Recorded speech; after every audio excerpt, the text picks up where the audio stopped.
Oh my. All right, let's see. You've got my mic now. Okay, So it's also really high though. Okay. Can you when you come over here, can you bring my papers? There, I left. Oh yeah. No problem. Thanks. Okay.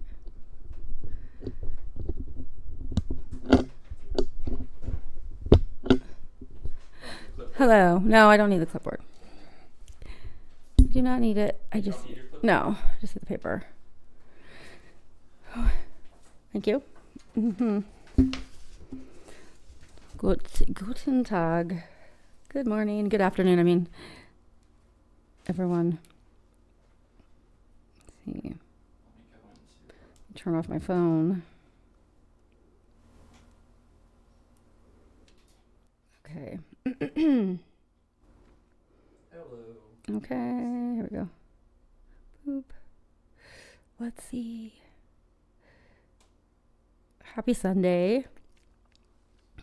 We're also on the YouTube live, so when you're talking, just make sure in the middle. Centered, yeah. Okay, no problem. Or the shorts feed. Okay.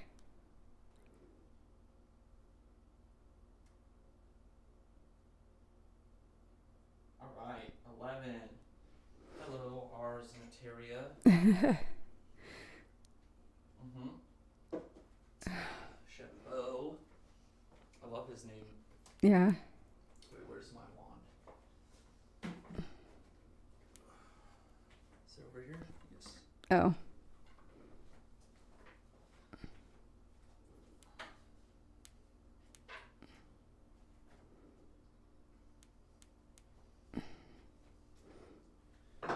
Okay. This. Okay. Felix Fortuna, great day of the sun to all. I have not. I have never scrolled through YouTube live shorts. I have not. It's worse than shorts. Danke, ich spreche kein bisschen Deutsch. Yeah, I speak a little bit of German. I've only taken it for 20 years. Still can't really speak it. I made the mistake of taking Japanese for 3 years in high school because I thought it was I could watch anime with without girls subtitles, yeah. And that never happened. I feel so like I wasted my language classes. I should have taken Spanish clearly, right? But yeah, I didn't have a choice in elementary school. They just made us take German. So 6 years of that, I figured I'll keep going. But it was a fun class. All my dork friends were in it too. Yeah, so. Yeah, there was German was not the funnest class. We were the metalheads in the Japanese class. Nice. Yeah, like anime's metal, you know. No, I don't, because I never watched it. Metalheads are a little bit dorks. before my time. They're the biggest dorks in the world. Yeah. So we're a lot of occultists, by the way. Yeah, exactly. It's totally fine. There's the anime metal occult pipeline, you know. Right. Happy Sunday, guys. I hope you guys can hear the audio. We switched mics. Maybe my old mic is louder. Okay. I don't know. Yeah, I mean, I guess Dr. Stone picks up Dr. Stone better. But today we're going to be going over the summer festival, which is the reunion of Hathor with Horus, and so they're married together. But right now in the Egyptian festival calendar, they would start sending Hathor's statue over to Horus and unite them and have this reunion festival. And it usually coincides with the flooding of the Nile, and it is a festival of divine love, of esoteric love, and we're going to be pulling a little bit from Dion Fortune as well, at least Dr. Stone is, where we're talking about esoteric romance, right. Love, marriage. Or like the philosophy of the esoteric arts, right? Yes. Yeah. The philosophy of the occult on relationships and marriage, because there is actually a philosophy about it within the traditions, because not everybody was, a priest that was practicing. Most were married. And so how does that look? Or like the idea of, I hate to use this term, and I'm not saying this term as if I believe it, but the twin flame bullshit, right? That concept's huge online. And no one's properly explained what they're talking about when they say that. It's just, where does it come from and all that stuff. So we're going to kind of put it into perspective, not the twin flame thing, but a concept that's where it came from, like before it became the new age kind of thing that it is, where it actually came from and what it actually means and what it looks like. Because I feel like it's really irresponsible a lot of the time when they talk about it, twin flames, because it makes people feel like, they're still searching for something that, because their relationship doesn't match this definition. Well, so this is something that I've been wanting to explore for a while too. We talked, I think like amongst occultists, there's like two words that might have a little bit of vitriol packed behind them, and it's Christian and New Age. And I'm the type of occultist that's in defense of both of them. I think New Age is a developing religion. Sure. However, I think, what we see in those kind of practices, like where it is rooted and it's an evolution in esoteric practice, the concept of twin flame, right, where we see the misunderstandings and then the horrible things that happens in twin flames groups, is what happens when you don't have a historical framework or true esoteric understanding. And that's when you take these teachings and then kind of there's nothing that's behind them, and you're just kind of like running with them as mystical concepts, and that's how they get out of control, misunderstood, and hurt people. Right. I mean, there's dangerous, like there was a whole cult that recently got in trouble for this idea. It was like the twin flame cult, right? And and there's a documentary about it you can watch on Netflix.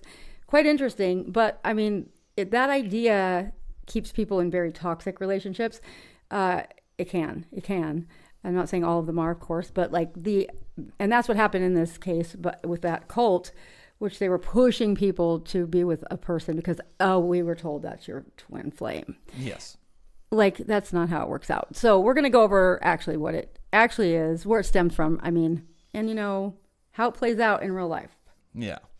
And so Melinda, the Mystic Witch, I have not heard of her. I'll have to look that up. What does she say? That might be a cool thing to cover, the twin flame phenomenon. That's what this is. That's what I'm talking about. Yeah, I think Dion Fortune might be the root of the idea, right? But I mean, people must have read it, and then extrapolated from her work, some other form of it, But yes, she was very straightforward in her book. By the way, amazing book. I highly recommend that you read it. It's called, again, The Esoteric Philosophy of Love and Marriage by Dion Fortune.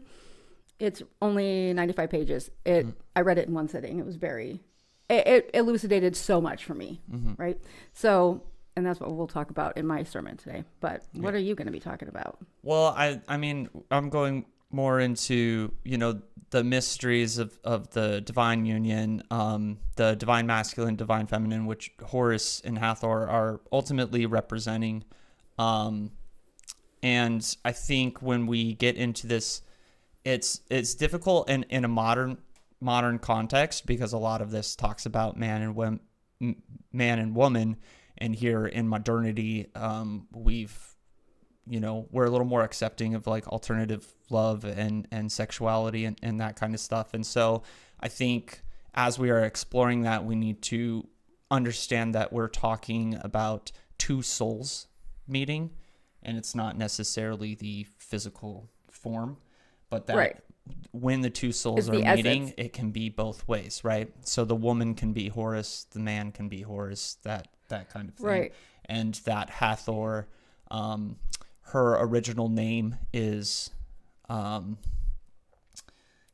Heteru, which means house of Horus. Ugh. And so, we see the divine feminine and what that means for, the royal soul that is Horus.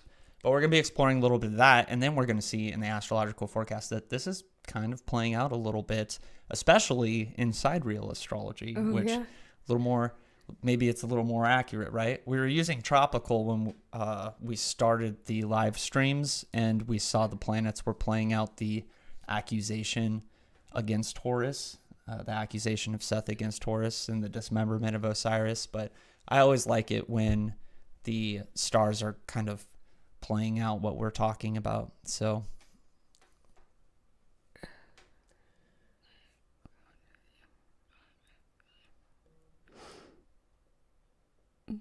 on non-het relationships, I just ordered Dion Fortune book. Thanks Oh, for good. the No, suggestion. it's really good. Like I'm not really into the love stuff, right? You know, Yeah. reading about it, but that one, it made me see some things in a different perspective, right? And I think everyone will take something different away from it, depending on where you are with the history that you've had with relationships. But for me, it was exactly what I needed to read at the right time. Yeah. For me, you know, because I had just met you, and I was like, this is crazy, because if you have a history of having crazy, tumultuous, like toxic situations, then you find one that isn't, it can be really difficult to believe it and like think it's real. And so this framework of, you know, how the esoteric, you know, fits into relationships, like later in life, was quite helpful for me personally. So, you know, just, I mean, I'm not saying it'll be great for everybody, but at that time for me, it's what I needed. So I'm going to share a little bit about that. And the Horus and Hathor tale as well. So Yeah. So we got our little Horus right up here. where's my Hathor? We didn't bring it. I couldn't find the It's the right. Hathor. It's right there. Okay, I'll go get grab it. I'm gonna go grab it. We'll get Hathor up Yeah, here. sorry. We need to reunite these lovers. We can't Okay. just like talk about it. So what the structure that we're going to be doing today will, you know, start with our purification. We're going to go straight into the invocation of the sun. And then I'm thinking we're going to do the meditation at the very end, even after the psychic hour.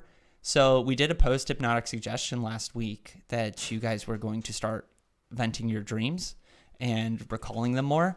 And I have seen a large uptick in the Discord server of people sharing their dreams. Really? Oh, yeah. So I don't know if that is a part of it, but we're going to put that post-hypnotic suggestion back in there to kind of help with your guys' dream practices, that kind of thing, receiving your messages. But the more that we reinforce post-hypnotic suggestions, the more that they stick. Usually when I'm working with a client, it usually takes about like 4 sessions in order to get hypnotic suggestion to, you know, stick permanently or until the client doesn't want it anymore. So we'll continue doing that because I think it might have been a little beneficial. I'm not going to take full credit for it though. I know a lot of you are really hardcore working on your dream practice. But Liz wants to know how to join the Discord server. Yeah, we're in there all the time, but Liz talking. I mean, I'm not. I'm like always busy, but I do try to get on there at least a couple times a week. Maybe somebody can share it in the chat if they can. If not, I will send it to you bootless once Dr. Stone starts doing her sermon. I completely forgot about that. Explains some things for sure. Yeah, no, it's great. Just, you know, whatever we can do. But we're going to do that at the end, and we'll do a little bit of an imagery journey. So because we're going to move straight into the invocation of the sun, while we're doing our purification, you guys have walked through this like so many times, these meditations. You know exactly what you need to do in order to identify with the sun. Just pull that solar light into your body, you know, identify with the sun as we're doing the purification, go into slow breathing, really connect with that solar invocation so soul can guide us for the rest of the service. And then we will move into the astrological forecast, then the psychic hour, and we'll close out with the guided meditation. So Let's see if I can find it. I'll try to. Here we go. Let me see if I can get it here. I'm going to try to link it for you. Oops. Oh, wait. Oh, there's Oh, Hathor. There you go. Okay, yeah, I got it. Okay, here, I'm going to post it in the chat if it lets me. Oh. I don't know if that works. I tried. I'm not sure if that is going to work. That link is going to work, but... Oh, I actually don't see it. Maybe it didn't let me post it. Weird. Okay. It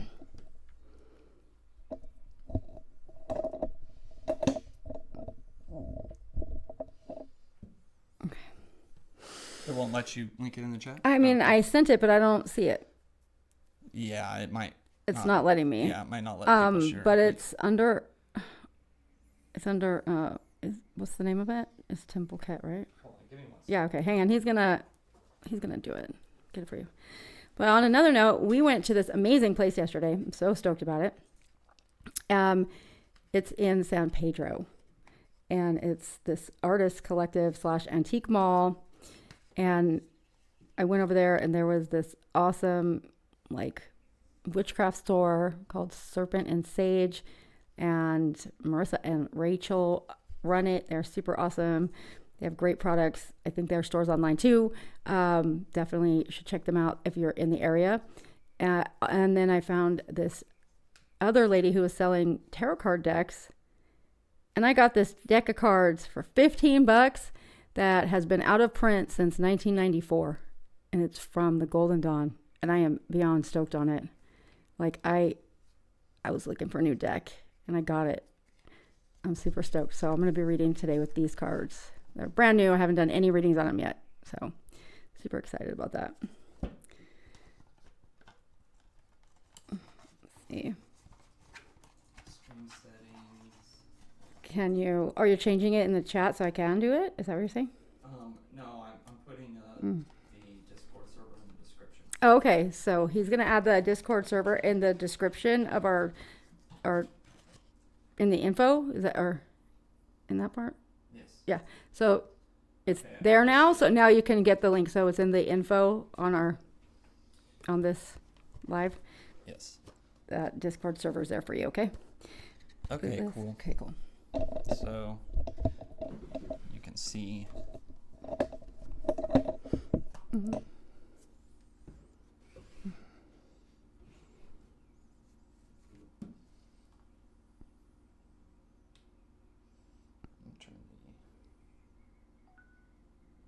Oh, he needs an invite link. Or they need I don't know if it's I'm sorry, I don't know if it's what his proper pronouns are for that. For bootless, sorry. Didn't mean to say the wrong one, but they need an invite link, they said. So, any news for new acolytes who want to join the next initiation cycle? Also, any news on when Occult clergy certifications will begin. We're trying to aim for the fall. I think it's going to first open up to our initiates. So it's incredibly important that somebody is initiated before they go into the occult clergy program, because occult clergy needs to be trained in the art of spirit conjuration and exorcism, because that is something that you do have to deal with when you are helping other people with spiritual afflictions. You might run into it. It's rare, but every once in a while you might be doing a Reiki healing and something jumps out, And so the occult clergy certification will probably be open once people have completed the first semester of the lecture series, and then also if there is the initiatory proceedings. We were thinking of figuring out some way to do a fast track for occult clergy, because we know that there are advanced practitioners that are here in this community, may already be initiated and may already have the proper skills, and that will just be a simple vetting process of a few different meetings, just to kind of make sure that the skills are there in order to represent the temple and the college appropriately. It's not here. It's not here. Okay. Sorry, he's going to go back and edit it again. I'm not sure what happened. Maybe you can't change it after it's live already? No, it's saved it. They might have to refresh or Oh. something, but I'll send it to them. Okay. We should move on with the... Okay, sorry. Yeah, we'll get it to you. Sorry. Okay. All right. All right. Mm-hmm. Start our purification. Ooh, look at. Yep.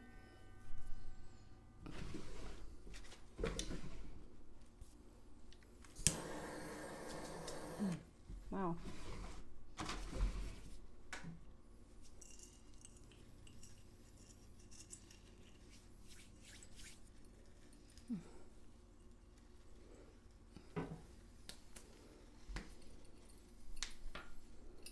Mm-hmm.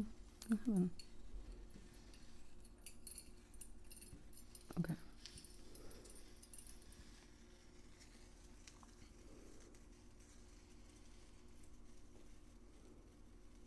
Purify, sublimate myself under the authority of the Most On High, Creator of the universe, Master of all. Ashur.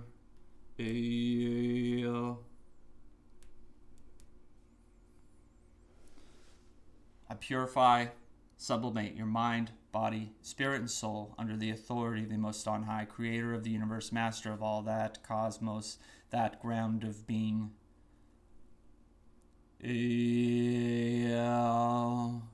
Ashir.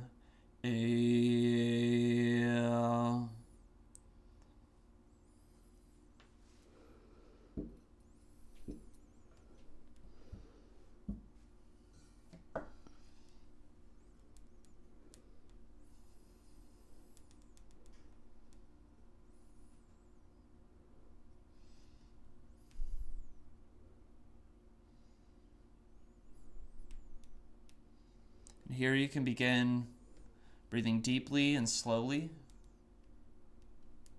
maybe performing a little bit of alternate nostril breathing just to begin moving the sun through your body.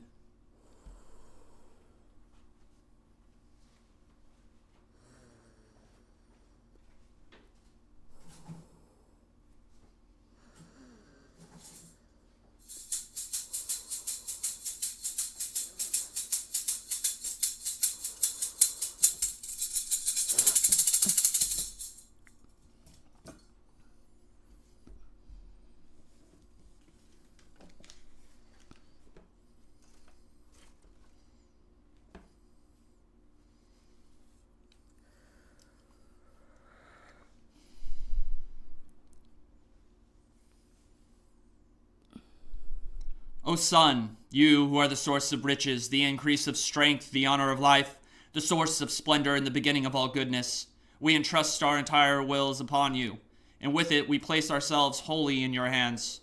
We entreat you on account of any depression, loss, lessening of power, and because others may not respect us according to our status.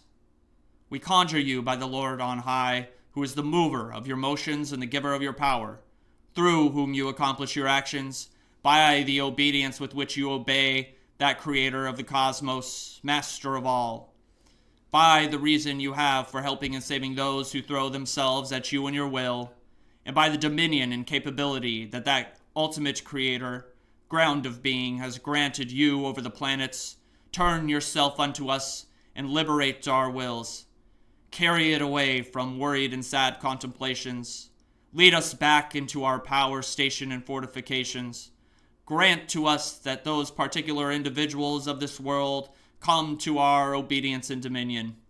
May you deign to grant us the power and strength of your splendor and excellence, radiant and holy luminary, by which we may have fortune and influence in working upon everyone. We conjure you by your hidden and concealed noble qualities, by the influence you have in the order of motion, by the influence, power, strength, and the works you govern upon the generation of things in this world, by your piety which reaches the meek, by your fortune which reaches the great, by your fidelity and legality which you have towards that Creator of all, Master of the cosmos, that who has granted competence to you, by the debt of assistance that you have for those fleeing to you and beseeching you, by the ways and paths of the heavens, which have no parallel upon this earth, so that you may heed our prayers, our requests, those in our hearts and those in our minds, pay attention to our words, and complete our petitions with great effect. All those with pure and untarnished will towards you shall have complete salvation. I conjure you by your most holy names, Sol,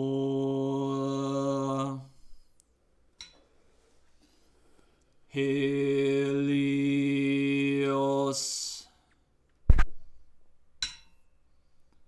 Aras,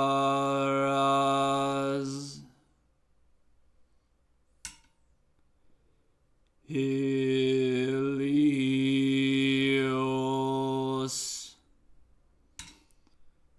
Re, Horus.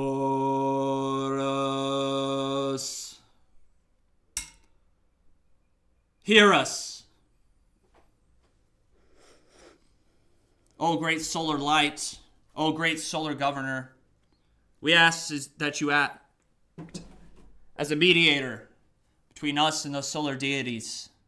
We ask that you lift our souls up to you, that you descend upon us with great effect, that you hear those requests, that you continue to guide us, enlighten us, illuminate us, that you may protect all those who gather here every Sunday, that you may combust any darkness, cast our way, that you may lead us so that we may become living examples, living expressions of you here on this material plane. O great soul, descend unto everyone here gathered. Mote it be. So it is. Okay, I see this message. I'm still waiting for my to be cleared for. Yes. Yeah. Okay. Okay. Just making sure we're seeing the messages. All right. Is it me now? Yes. Okay. All righty. Ooh, get to talk. Give my relationship advice. Just kidding. It's not advice. I'm not preaching about that. Go ahead and pull the mic. I will. Oh, I will. I'll do it. Okay.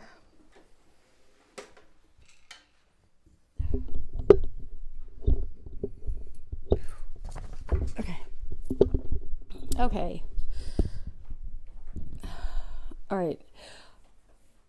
Okay, so today in the celebration of the feast of the beautiful reunion, the sacred convergence of Horus and Hathor, today I'm gathering with you all in the acknowledgement of divine love in its highest and most complete expression. So this feast, this celebration, is not simply a mythological event. It is a cosmological truth, and it's being enacted year after year in the heavens and in our own lives. It is the meeting of the solar forces and the mirror of beauty, the union of purposeful will and receptive grace. And what we celebrate today is not merely the reunion of two deities, but the pattern that union represents as it plays out across all of our incarnations. Dion Fortune, in her work, The Esoteric Philosophy of Love and Marriage, which was written under the authority of the Society of the Inner Light, lays out something that many of us have intuited in our bones but may have struggled to articulate, which is that the deepest and most fulfilling love between souls is not something that arrives quickly, casually, or at the beginning of our journey. Instead, it is something built and earned. It's something that comes after many cycles of meeting, growing, and parting and returning. Fortune teaches that karmic ties between souls are not formed in a single lifetime. They accrete over many incarnations, deepening each time two souls meet and resonate on ever higher planes of existence. She writes that it is only by the fidelity of many lives that the union known as twin souls, not twin flames, twin souls can be achieved. This is not a romantic notion. It's an esoteric law. The bond that surpasses ordinary married love, that feels complete and mature and strangely familiar from the very first moment of recognition, is not a new concept. It is the reincarnation of a passion developed across previous existences, and through the conscious mind may be ignorant, the subconscious remembers and claims its mate. What does this mean for those of us living in this physical incarnation, carrying the weight of timing and circumstance and all the ways life does not cooperate with our longing and desires? It means that if you have not yet found the love that feels like coming home, if the unions you have known have fallen short of that singular sense of completion, that is not evidence that such love does not exist for you. It may simply mean that the weaving is not yet finished. Fortune reminds us that a single life is but a stage upon the soul's journey through evolution. One short day, and within a single short day, not everything ripens at dawn. There's a pattern visible to anyone who observes life honestly, and it is this. The love that carries the most depth, the partnerships that feel cosmically ordained rather than circumstantially arranged, frequently do not arrive in our youth. They arrive after we have lived enough to recognize them. They arrive after we have shed the projections and urgencies of the younger self that was mating primarily from instinct or emotional tide. Fortune is quite precise about this. In fact, she describes how young people feeling the unaccustomed pressure of the sex tides rising within them, rush towards union to escape their own emotional discomfort. And then they wake later to find themselves bound to someone who cannot satisfy any of their needs of heart, mind, or spirit. This is not a moral failure, it's a developmental one. The vessel has to be prepared before it can receive something of that magnitude. And again, this is why discernment is sacred and matters here. In the occult sense, not every attraction equates to a soul recognition. Not every intense relationship is a sign of its destiny. And not every bond that feels powerful is in fact holy. There are lower forms of magnetism too. There are attractions born from wound, from hunger, repetition, glamour, projection, and unfinished karma. The old esotericists understood that love operates on multiple planes. There's the physical attraction, there's the emotional attachment, the mental affinity, there is psychic entanglement, and there is karmic obligation.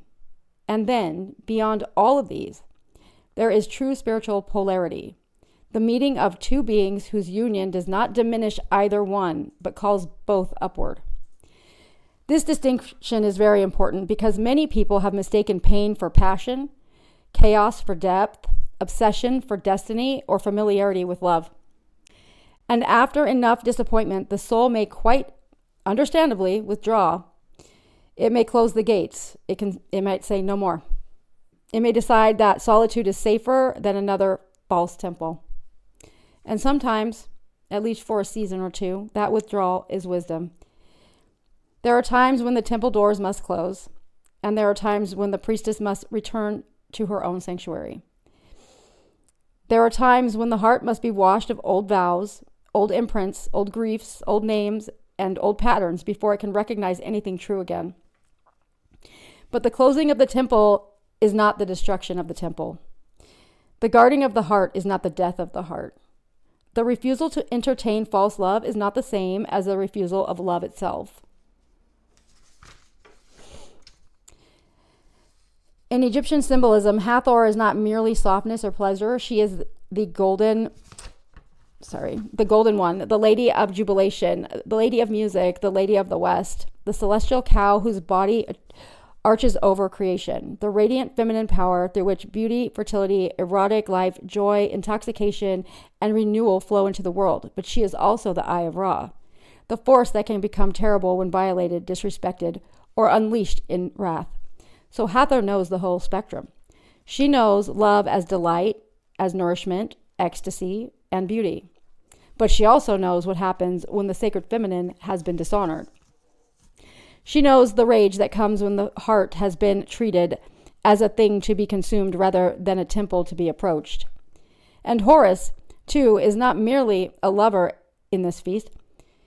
He is the restored king, the avenger of his father, the solar child who has passed through conflict, fragmentation, and struggle to claim his rightful sovereignty.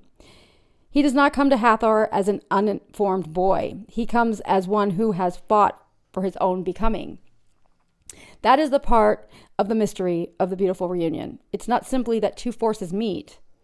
It is that they meet after each has become capable of meeting.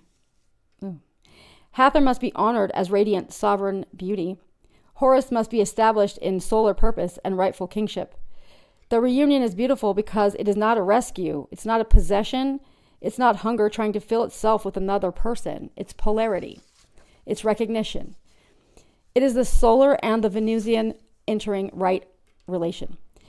It is will and beauty, purpose and pleasure, sovereignty and receptivity, the falcon and the cow-horned crown, the sky and the temple, the journey and the welcome. This is very different than what is taught in the modern idea of love as merely something that we find. In the esoteric view, love is something that we become able to hold. It is something the soul grows towards.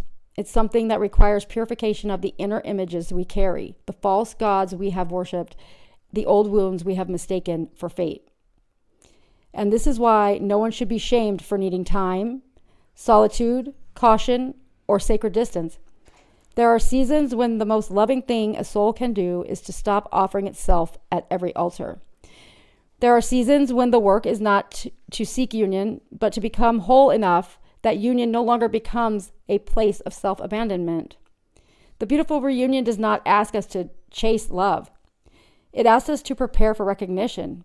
It asks us to become clear enough to know the difference between a karmic snare and a sacred bond. It asks us to stop mistaking every spark for the eternal flame. And when the true reunion comes, if it comes in this life, it does not feel like begging to be chosen. It does not feel like disappearing into another person. It does not feel like chaos dressed up as passion. Instead, it feels like the soul remembering a song it has heard before, but not for a very long time. It feels like the river reaching the temple. It feels like the bark arriving at last after a long journey. It feels like two powers standing before one another, not in need or desperation, but in recognition. This idea of this feast, the beautiful reunion itself, is a feast of culmination. Horus and Hathor don't meet for the first time. They return to one another after doing all the work. The procession travels from Dendera to Edfu. It takes time. There is a journey. The reunion is the destination, not the departure. And it is made beautiful precisely because of everything that preceded it. The long summer of preparation, the river journey, the slow arrival of the sacred bark. So if you are someone who has waited or is still waiting for that particular quality of love, the love that feels like recognition rather than introduction, know that the esoteric teaching holds that nothing in this process is arbitrary. Karma governs the moment of meeting. Dion Fortune tells us that an astrologer provided with the proper data can identify almost the exact date when a fateful meeting will occur, because the soul is sent into incarnation through the operation of forces that align with what it has earned and what it is ready to receive. The timing is not punishment. It's on purpose. And for those who have already found this love, perhaps later than you expected, perhaps after losses and wrong turns that seemed unforgivable at the time, today is a day to understand that those earlier chapters were not wasted. They were the journey down the Nile. They were the subconscious remembering, reaching across the plains, building the conditions under which the reunion could finally occur in the world of manifestation. The feast is richer because you traveled to reach it. We are all, each one of us, somewhere on that river, and the beautiful reunion awaits. So it is.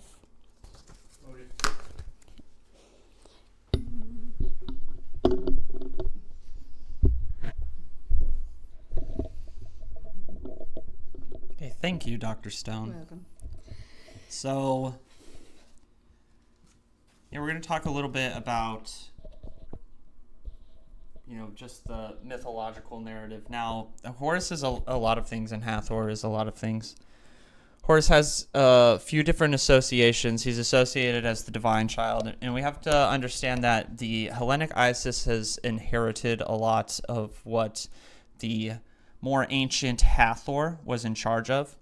So one of the things that we see is that Hathor is a mother goddess and a mother of Horus, and this is one of the things that Isis inherited as the story of the mythology of Isis and Osiris kind of overtook and became the popular mythology for the Egyptian religion during Hellenism.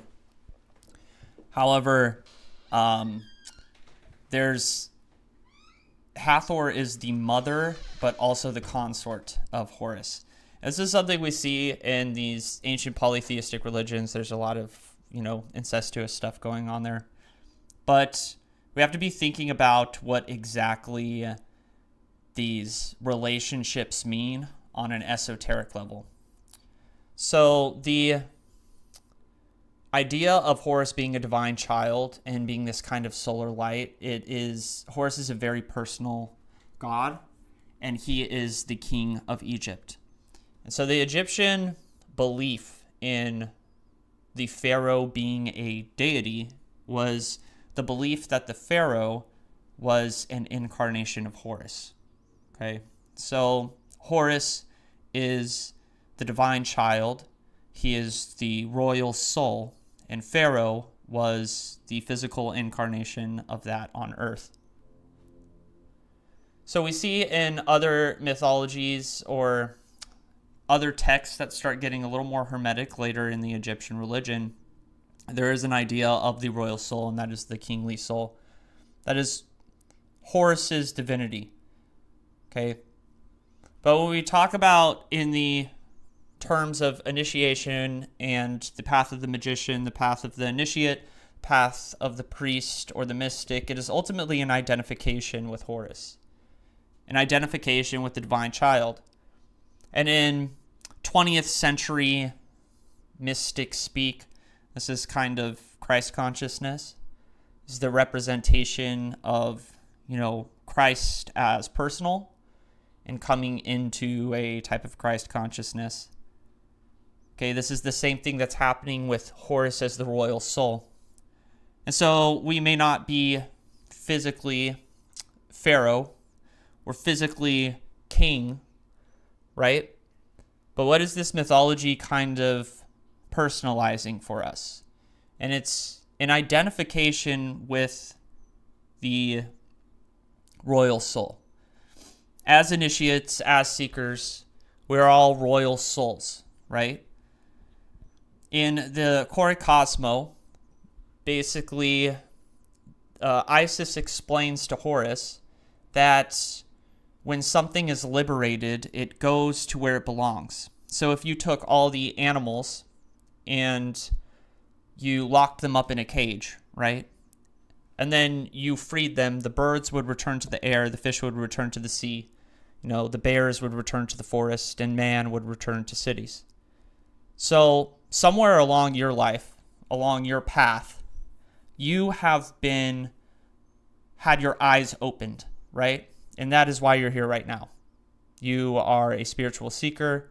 You are seeking some kind of return to something greater, right? Whether it's a god or heaven or into personal authority and personal power. Your eyes have been opened, right? And you have this insatiable desire to get back or get to a place that you've been opened up to. And this is an indicator of the royal soul. Because as Isis instructs, you have been liberated, your eyes have been opened, and so you are returning to where you belong, right? You didn't have a spiritual experience or get exposed to this stuff and decide, oh, whatever, I'm going to, keep operating in the mundane world. No, it inspired you to dig deeper, to look deeper within yourself, to take your practice seriously, right? And this is communicating to you the royal nature of your soul. Horus is within you. And then so when we see this festival that's coming up, right? I think it starts on June 12th and lasts until, or June 16th, lasts until around June 26th. This festival, this reunion of Hathor with Horus, right? And if we are all Horus, if we are all royal souls, divine souls, okay, what happens in this festival in ancient Egypt is they take this statue, this cult statue of Hathor, and they put it on a boat in the Nile and they send it to Horus in Edfu, right? And then once they get there and there's this reunion, there's a huge feast, there's a celebration, because the lovers have been reunited. So Hathor is representing the wife, okay? But we do know in the mythology that in other places she is the mother. And as Dr. Stone was saying in her sermon, she is the home.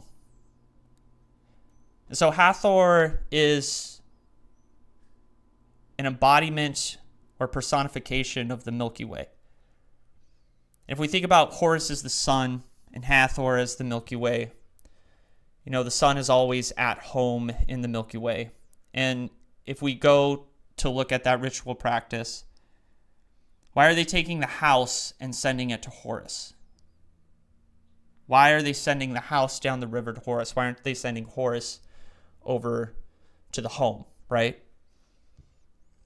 And it's because this seeking that we are doing, this thing where we're saying, I'm trying to return home, I'm returning to my divinity, we are not actually making the movement.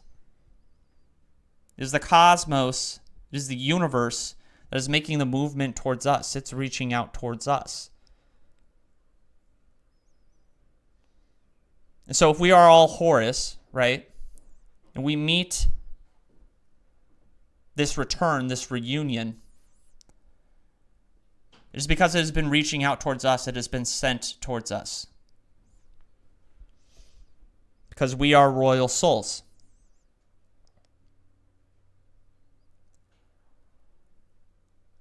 So, with Hathor representing the home, motherhood, the reunion, she's an important part of the funerary rites of the Egyptians. She helps guide people to Osiris. She opens the gates. No, Osiris loves her deeply. When we think in the Hebrew alphabet, there is a letter, which is B. Okay, or in Hebrew, it's called the Bet, right? The second letter of their alphabet. And that is pictographically the house. That is symbolically the house. In the very, very first words of Genesis, they start with the B, Bereshit, right? In the beginning. B is the very first letter of the Bible, of the Torah, the very first letter of all the Abrahamic faiths. It is from this that everything comes out. The home, the Bet, the B. Everything comes from Hathor. And to that, everything returns, as shown in her mythology, in the funerary texts and rites of the Egyptians, that the soul meets her once again in death. So this is what that reunion is specifically symbolizing. And I think it's really interesting too, because the magicians, they assign the path on the tree of life to Bet as from Keter to Binah. And Keter is the kind of divine spark.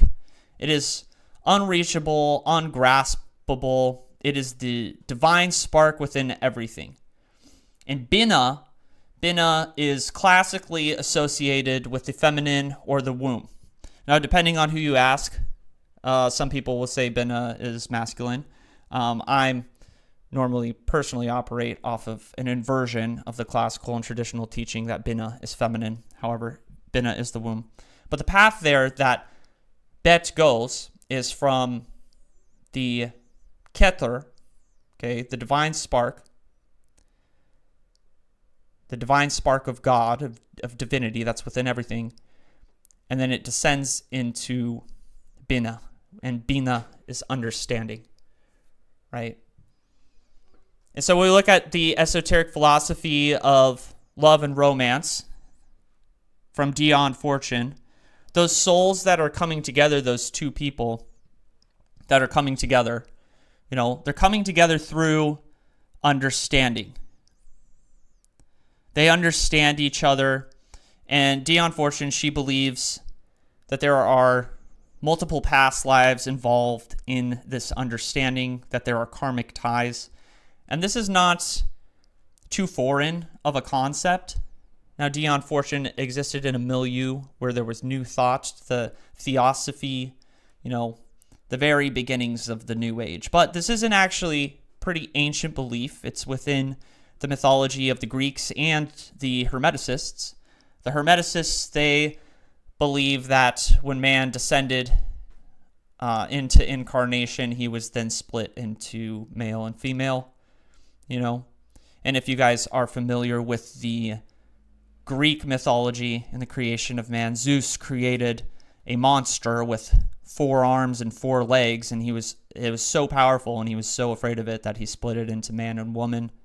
We can see this echoed in Genesis, how Eve is created from Adam, from his rib. Man was male and female, and then those souls got split apart, right?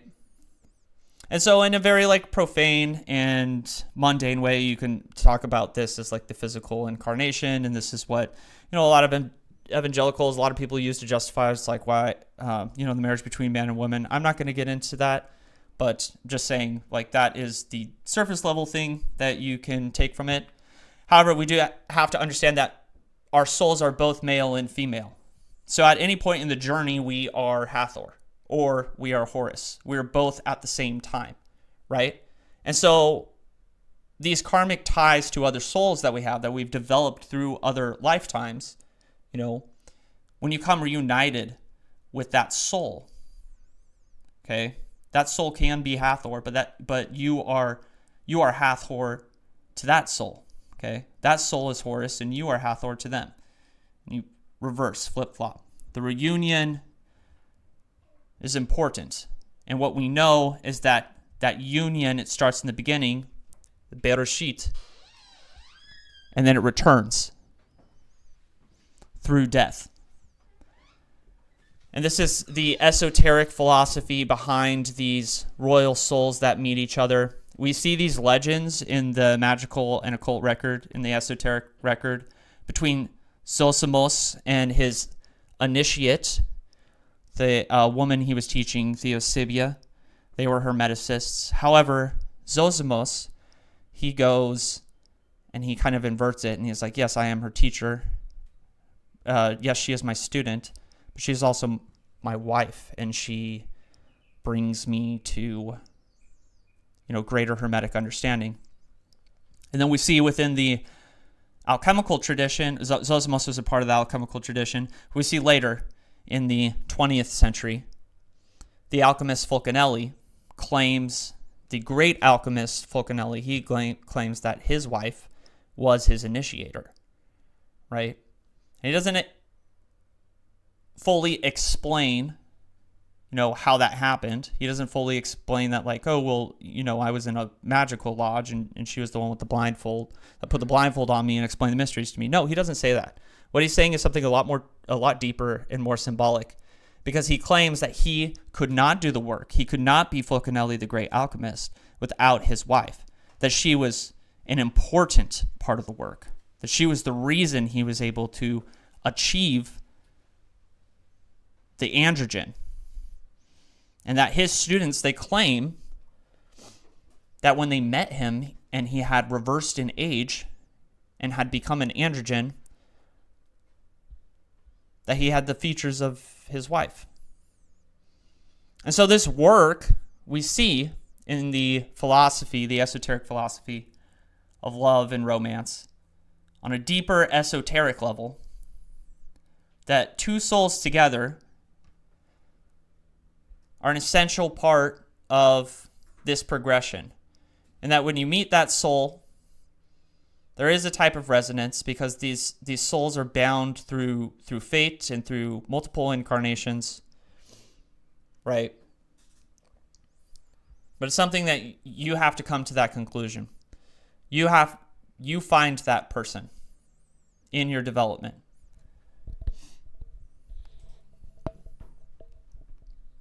So really, like, we've explored those mysteries, but I want to close with a Christian prayer, right? Because in exploring this mystery, this mythology, and this festival that's coming up, and what the relationship between Horus and Hathor actually means for us on a personal level, in our personal journey, in our personal path, we realize that we're both Horus, but for our esoteric companion, we are Hathor, right? We're going to close with one of my favorite prayers from Christianity. It's called the Prayer of St. Francis. Some of you guys might be familiar with it, but I think it is my favorite prayer on like what actual love is. So we're going to say it, close this out with it. Lord, make me an instrument of thy peace. Where there is hatred, I may bring love. Where there is wrong, I may bring the spirit of forgiveness. That where there is discord, I may bring harmony. Where there is error, I may bring truth. Where there is doubt, I may bring faith. Where there is despair, I may bring hope. Where there are shadows, I may bring light. Where there is sadness, I may bring joy. Lord, grant that I may seek rather to comfort than to be comforted, to understand than to be understood, to love than to be loved. For it is by self-forgetting that one finds, it is by forgiving that one is forgiven, and it is by dying that one awakens to eternal life. Amen.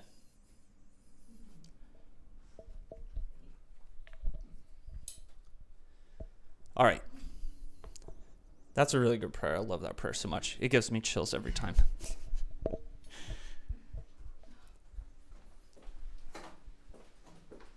All right, we're going to do the astrological forecast really quick. There's 3 main features that are going on. Remember, we are using sidereal now, guys.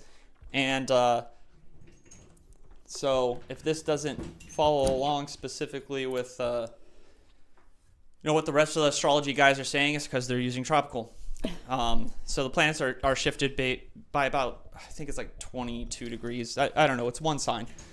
But so today, basically what we see, the main themes this week is there is a conjunction between Venus and Jupiter that is applying right now. It started last week. It's going to reach its height, or its cazimi, on Tuesday, right? But this is happening in Jupiter's exaltation in Cancer. So this is incredibly, incredibly powerful. But this conjunction is going to be lasting for the rest of the week. Venus is also in triplicity in Cancer, okay?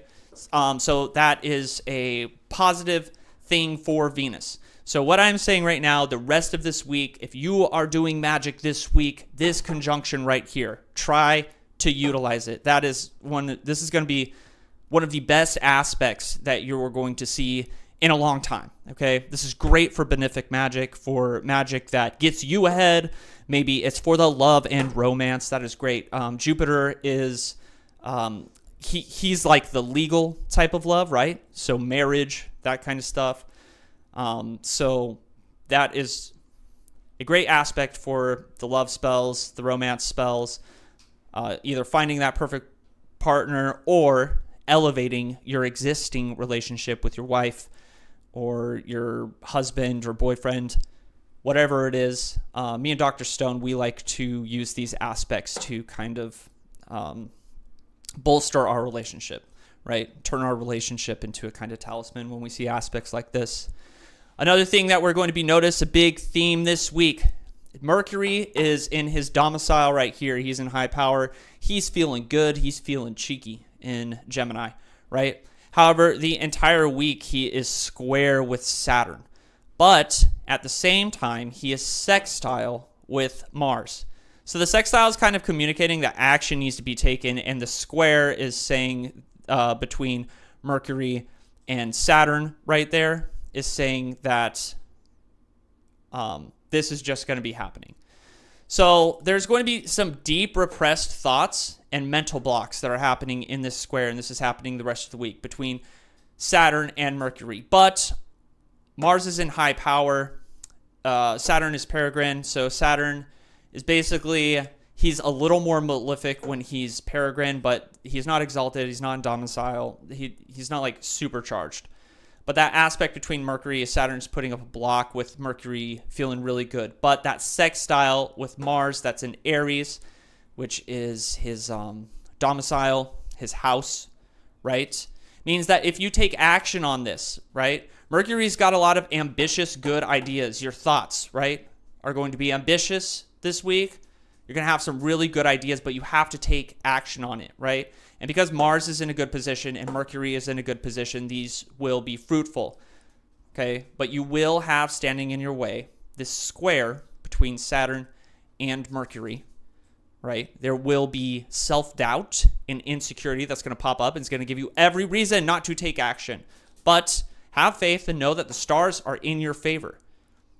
Circumvent that, stuff that, throw that away, throw that Saturn away as it's popping up this week, okay? Just be like, no, because I know that Mercury and Mars are working together and they're both in high power right now, so I'm going to take that risk.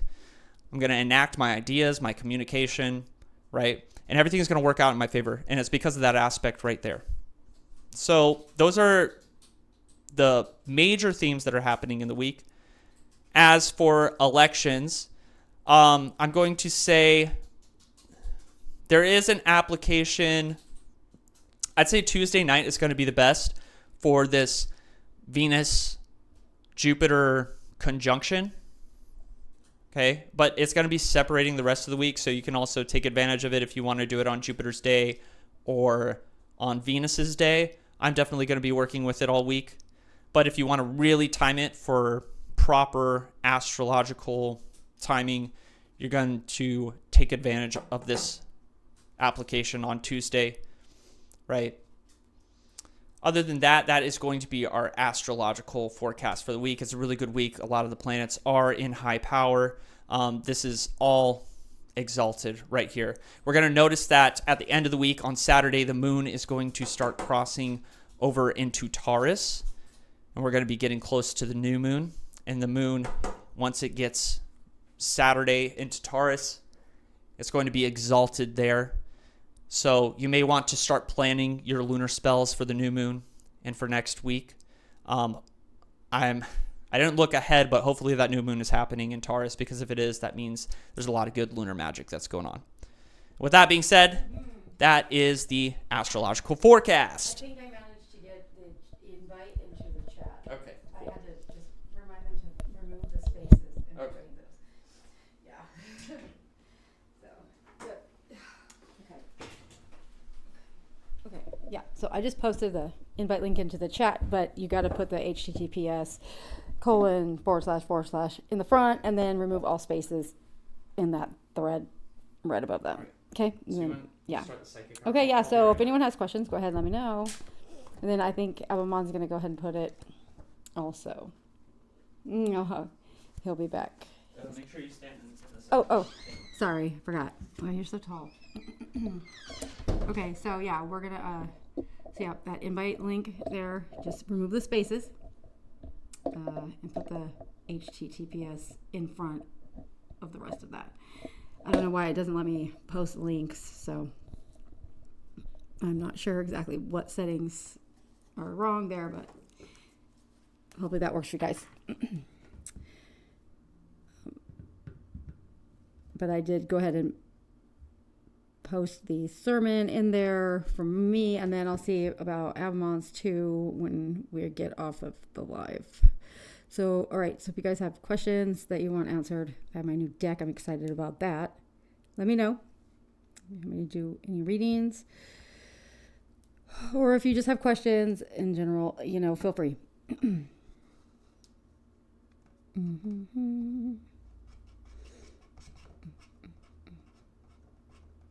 But yeah, it was very interesting for me to read that book by Dion Fortune, because it was talking about how usually it doesn't happen until later in life, like in your 40s. And that's kind of crazy when you think about when that book was written, because I think the life expectancy was pretty low back then even. So that's like real old. Back when that book was written, 40 was like you're close to the end, pretty much. So, okay.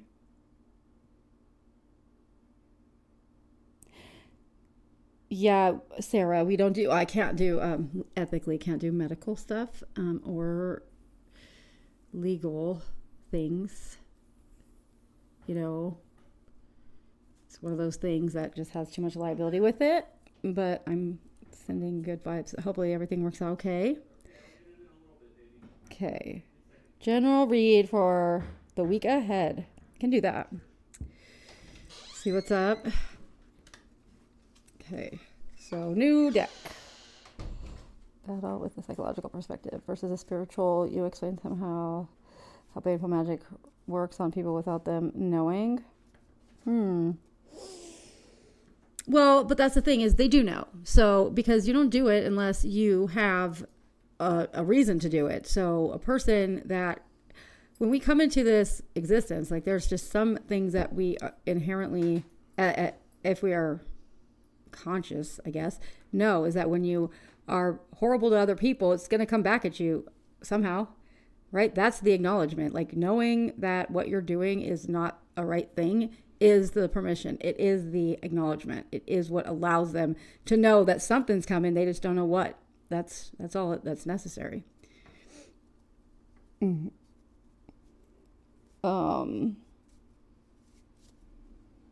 Okay, wait.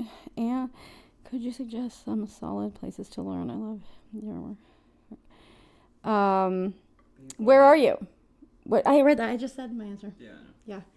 I like yeah. So my answer to that question is that the knowing comes with the action. Like when we knowingly do something wrong to another person, like damn well that it's not good karma, right? It's not, we shouldn't have done it. So it doesn't matter if they know it came from you. They just know that the universe has to balance itself out, right? And again, the other part of that is that's why you don't get specific, really too specific with what you want to happen, because what hurt you, it doesn't mean that that's what's going to hurt that person. Like it has to get them on their level, right? So, and it could be, tomorrow, or it could be a year from now. It depends on when the timing is right, when the magnitude of what's going to happen to them equals the magnitude of what they did to you, right? That's why, attaching outcomes like timing or method is never smart, because it's almost always going to end up not working out the way you want it to. Solid places to learn. Like, Learn what exactly? What are you looking for? What do you want to learn? That's the question. Depends on what you hope to gain, right? Okay. And then I'm going to do this week ahead, but I do want to get my cards all in the same direction because they're not. This deck is so cool though. I'm so stoked.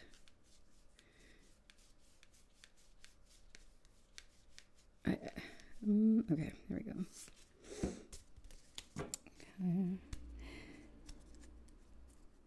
Okay. I mean, books are going to be I'd say books always. It just depends on what tradition you're looking at, what your goals are. In the circle.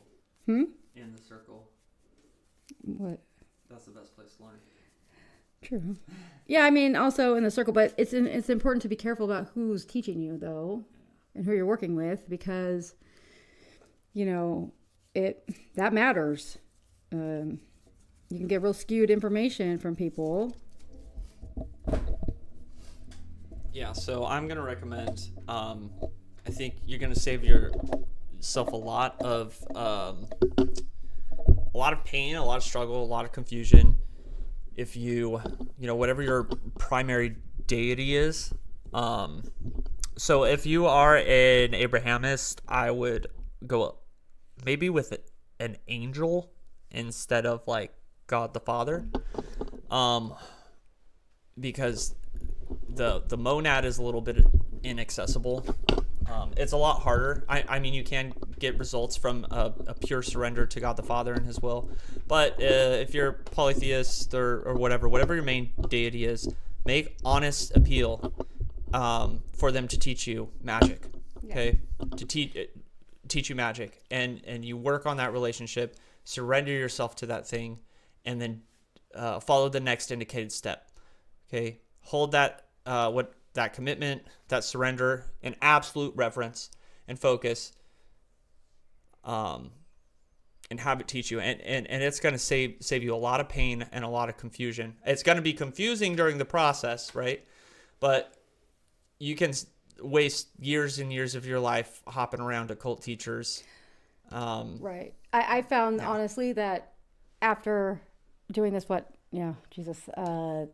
36 years now, God, that all the things that I just did by intuition, like by intuiting, like this is what I should be doing, actually have some basis in the texts, which is crazy to me. So my advice is to just listen, like, what is your instinct on it? Like, what do you think you should be doing?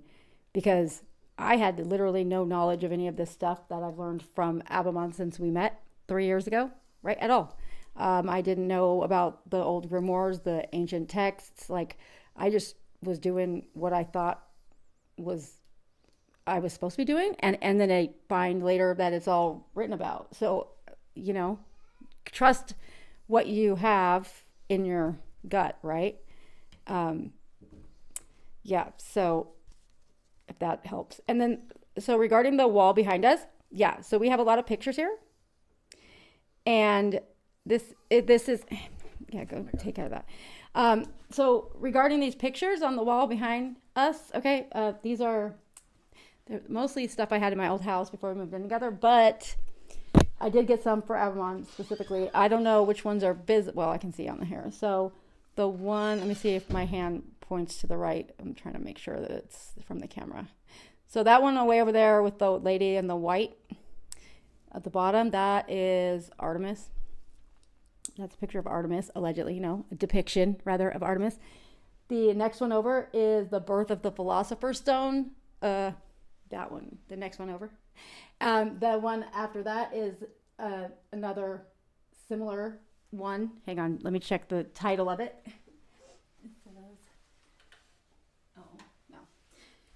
I don't know. I just got it off of, I think it was Temu. Actually, that one, it's showing like different occult symbols and stuff about the Philosopher's Stone also.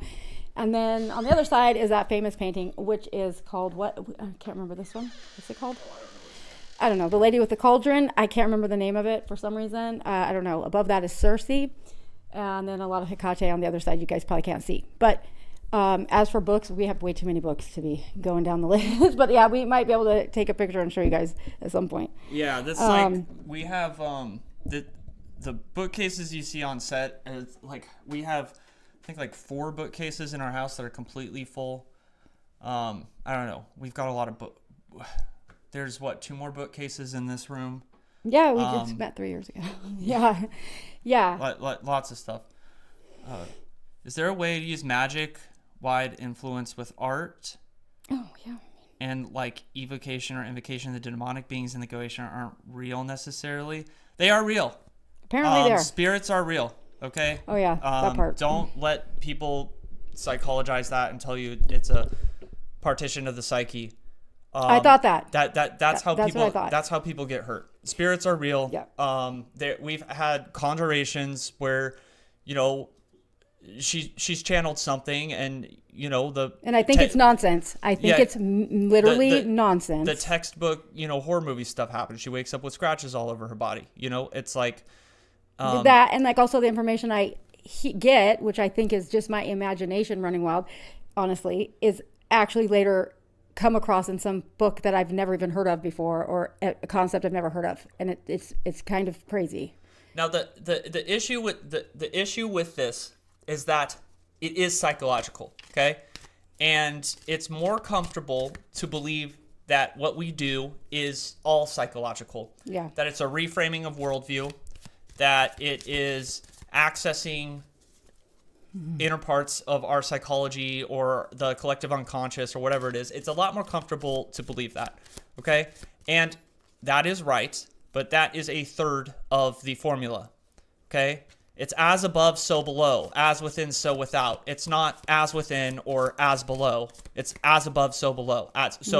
It's a part of your psychology at the same time as being absolutely 100% real, okay? There are physical manifestations of magic. Spirits do exist. They are linked intrinsically to your psychology, and the confrontation with them is a psychological operation. However, these things are real, as real as anything else. Okay, and in your path, if you treat them as just psychological principles, not only is it self-limiting, but you're gonna have a hard time when you run into the reality of them. It's going to completely rock your world. Yeah, it does. It literally does. I was of the belief that it was all psychological, like fragmentations, aspects of the psyche. And I argued with him about this often before I started doing, sitting in on conjurations. Yes. Yeah. And again, it just sounded like a whole bunch of nonsense to me. I was like, I would come out of it and be like, yeah, I kind of half remember some of it. And like, that sounded just totally ridiculous. And he'd be looking at me with this like look on his face, like I had said something that like, I didn't know what I said, but he did. And then he would show me and I'd be like, no way. Like, how is that happening? Like, so, I mean, I'm talking stuff on like other languages, other like cultures I've never even been exposed to in any way. So it was, I can't say how it works, but I mean, we don't really know, right? But I do know that there's stuff that's happened that I can't explain regardless of how hard I try. And I have tried very hard. So the safest way for one to start out with conjuration once they feel ready to try it, the normal prescription is the Holy Guardian Angel. Right. I'm going to agree with that. That's not the way that I went about it, but I think that's probably going to be the safest one. And it's the most useful one because once you have that knowledge and contact with the higher self or the Holy Guardian Angel, once you've gotten good at conjuring it and having conversation with it, that thing walks with you and through every single conjuration, and it's going to keep you on the right path. It's going to keep you from being deceived by other spirits. It's going to have your back if other spirits decide to target you. Right. That kind of stuff. So I think that would be the safest way. But I am of the strict belief that genuine initiation is required before you start conjuring spirits. And it has to do with an authority. The spirits are not going to have any respect towards you. They're not going to recognize any authority you have unless you have authentic initiation. You can conjure spirits beforehand, but it's obviously dangerous. Just because I think deception is the most dangerous part of dealing with spirits. There is psychological stuff that happens. There can be physical stuff, but in all reality, spirits are not as powerful as people make them out to be. Like those movies where things are, no, none of that. But it's not. So how they really get to you is through deception. That's how they can really mess with you. And they know all of your, like when you go and you're meeting, you encounter them, they have, I don't know how they're doing it, but they have the ability to know the things that you have not yet like come to terms with. Yes. So like anger stuff, jealousy, whatever. And they will like try to appeal to that aspect of you in an attempt to get you to kind of I don't know, like to kind of be like in their serve them, right? I Yeah, guess. they try to subjugate you. So Yeah. that's the great deception of spirits, right? They try to subjugate you. Okay, Oh, I so don't think it does. they convince you that they have something that you want, or they can do Mm-hmm. something for you, and then they have you doing all these silly things for them, and you don't even realize it, but they're not even fulfilling their end of the bargain, or whatever it is, and all of a sudden you're running around and you're doing all this stuff in service of just this intellect that's leading you on a wild goose chase, right? Yeah. And this is damaging to your relationship with your deities. It's damaging to your personal authority. And if they are able to put you in a state of fear and anxiety, then, that's going to be damaging to your regular mundane life.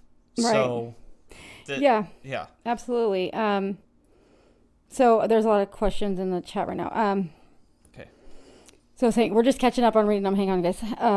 Yeah, the lady with the cauldron. God, it's a real famous. I can't believe I can't remember the name of it right now. Sorry, but I'll get that. So yeah, and the HGA is also AKA higher self, right? Like probably more than likely that's what it is. So if the idea of meeting with an angel scares you, then maybe calling it your higher self might be helpful. Okay. Yes, the initiates that are in the initiation. Yes, that you are undergoing the required initiation. It's the required initiation, the foundational initiation before dealing with spirits is the death and rebirth initiation. How you do that, you could do it through Isis, you could do it through Hecate, you could do it through the moon. There's a lot of different deities and ways to go through that initiation. But you temple initiates are dealing with those mysteries, and those mysteries are what are required in order for the actualization of authority. Right. As for the origins of goetic beings, that is a mass. It is part egregoric project. It is part cultural and developing mythology. However, I personally like the understanding of the Buddhists when it comes to demonic entities, that these are spirits that are trapped, just hopelessly trapped in a kind of attachment, a karmic attachment. To material. And I think that in the very adept levels of left-hand path and working with demons, it starts to look like a Buddhist practice where you are liberating all sentient beings, including demons. However, there's an incredibly high-level practice. Well, I feel like that makes sense because like the names of the demons aren't actually their names. It's an office, right, that they're holding. Yeah. So those can be changed out over time. So if somebody leaves this earth and they were a real nasty person that didn't learn any lessons, etc., whatever that was, then maybe all of us had been that at some point. Yes. We all could have had that incarnation from a time. I don't know. But like it seems like because it's not the names of them, it's the office in which they hold, right? Isn't that? Yes. Okay. Yeah. So even when you say the name of a demon, it's like you're calling the one that's fulfilling that space, but it's not actually the name, right? So that actually does make sense to me. Conjuring spirits differ from praying to saints, ancestors, offering to land spirits. So saints, all spirits are localized, concentrated intelligences, right? So this would be your ancestors. It could be saints. They're animating forces as well. So these would be your daimones, and it would also be your demons. I wouldn't really classify angels within the realm of spirits. They're more arms of the will of God. But most things can be classified as spirits. So when you say conjuring spirits, you're talking about basically all of those things. Some people would include angels into that category. I think most Solomonic practitioners would. But there's not much of a difference when it comes to praying to saints.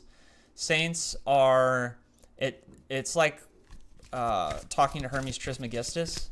It's like, or a bodhisattva. It's somebody that has achieved enlightenment and has denied nirvana in order to help others achieve enlightenment, right? So you view saints in kind of that same aspect. They're like almost the Christian version of a demigod, or a bodhisattva. Right. But like, how is that different from conjuring a spirit? Well, because it's an aspect of deity. Somebody who's right, okay, aligned right, themselves with deity, right? Right, okay, They're so they're not. close with It's deity. not like so it's not a thing that's been. I guess I don't know. No, because saints were people. Yes, well that's what bodhisattvas were people. Okay. They're people that could achieve Buddhahood. They could have dissolved into. I mean, but how do we? Into nothing. How but they do we decided know? The to church stay decided around they're the- a saint, like but the church is the one that decided it, and usually it's posthumously, way after. It's a recognition. It's like this person was godly. Okay, right? but we're not God. They can't know that that's the case, right? Like, so I'm thinking, like, I'm just thinking of a person that's praying to saints, right? They're not actually. Are you guys? I'm not Catholic, so I don't know. When you're doing that, are you asking them to come and like talk to you, like give you the information, like download it into you, like you work through you? Is that what you're asking? Or are you asking for external help? You're asking for intercession, right? So you're asking the saint because they're so close to God to pray on your behalf, to talk to God on your behalf. So you're not it's a different, what you're asking for is different then. Yeah. Right? Okay. So for conjuring spirits, we're asking them for what? Information? Right? Yeah, kind of. We're asking for info on how to like do things or understand things. Right? So then if you're praying to saints and stuff, then you're asking for help from God. Right? So that, I guess that's the difference. I mean, it's not the same, I guess. No. Ancestors, I wouldn't ask any of my ancestors to come and work. Your traumatized ancestors? Yeah, no thanks. Not until they go to therapy. Nothing, yeah. Oh, right. Fuck. Yeah, I forgot about that. Yeah, I got I got an ancestor that's mad, apparently. Okay, so yeah, that is... can I give advice about an old Babylonian protector god to call on if needed? Could I give advice? You want to give it? Go ahead, Phil. Go ahead, fill it. Yeah, like we're learning from each other, right? Yeah. Like that's the point. We learn from you. Hopefully you guys learn something from us. We always welcome that. It's all, that's always a good thing. Hello, Abe. Nice to see you. So yes, and then it's very important to learn as much as you can about the spirit. Yes, please do that before you work with them. Yes. Yeah, I mean, geez, like just working with Hecate, however you want to say her name, like everyone in the beginning was like, don't do it, it's dangerous, etc. Okay, never once have I had an issue, and it's been in my entire life. I don't understand why people say that. Ask for them to intercede. Right. Okay. Right, so they're mediary, right? So that's interesting to me because like the priest is a mediary, and now you got to go to a second level of intermediary. What? Just within that Catholic. Well, you have to understand, God the Father is the monad, is the ground of being, right? It is too transcendent to directly access. So that is the point of intercession. That's the point of the Holy Spirit. That's the point of Christ. It's like. That's why there's the mediaries, okay? Yeah, no, so when you're dealing with like soft polytheism, that's why they have multiple gods and goddesses, because these are aspects that can be apprehended. Got it. Yeah, I just don't do that.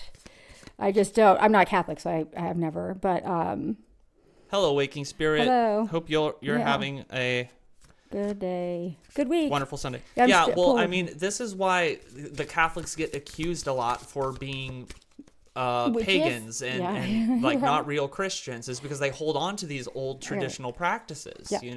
But also, it looks a lot like witchcraft. Just gonna say that's what I'm looking for in a religion. If they don't have like creepy rituals, I don't even consider it a religion. Well, what about serpent handling or like speaking in tongues? Like that's not. Well, I mean, those are. That's just like that's schizophrenic Southern stuff. Okay. They removed Mormonism from the list of. That's so dumb.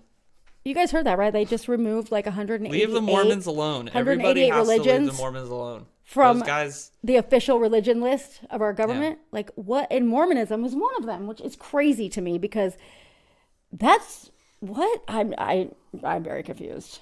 I'm pretty sure most Mormons vote Republican, right? I'm very confused by this. Pagan got taken away. Surprise, surprise. Shamanism got taken away. Yeah.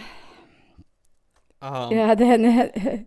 Abammon, can you talk about the astral? I've astral projected into a girl I was dating at the time and saw a being in the room. I left, but I saw what she was doing. I called her later that day. Cool. Yeah, so, I mean, what do you want to know about the astral? It's the, I think in secular terms, you could call it the hypnagogic realm. It is the next density if you're talking about anthroposophy or theosophy. It's the one that's like right underneath it. It's where the shadow people reside. A lot of the emotional waves, turmoils. It's the threshold, the liminal space. Yeah, so I guess that's all I have to say about that. Yeah. How do they do it? The snake handlers tend to harm the snakes and do die from it. Yeah, and tend to harm. Yeah. I have never experienced an Orthodox Christian baptism. Yeah, I don't What's know what that it looks like. Yeah, I'm trying to. I don't know if it's different from like a Southern Baptist one. She spiraled after describing. Oh, what? Because she was shocked by what you said, Saint the artist.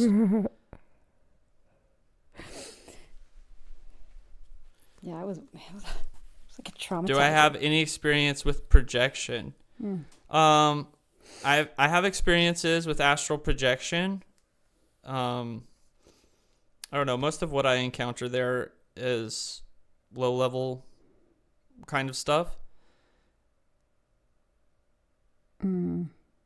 If you're talking about if I have experiences with ontological shock, I have a lot of personal experiences with ontological shock, but there's certain people that I don't talk about occult experiences with because I don't want them to go through the same thing, you know? Yeah. Okay, so what about the element of element, the court cards, like the water, fire, water, whatever, like those comment, you know, on the cards? How they say that question here from Bootless. So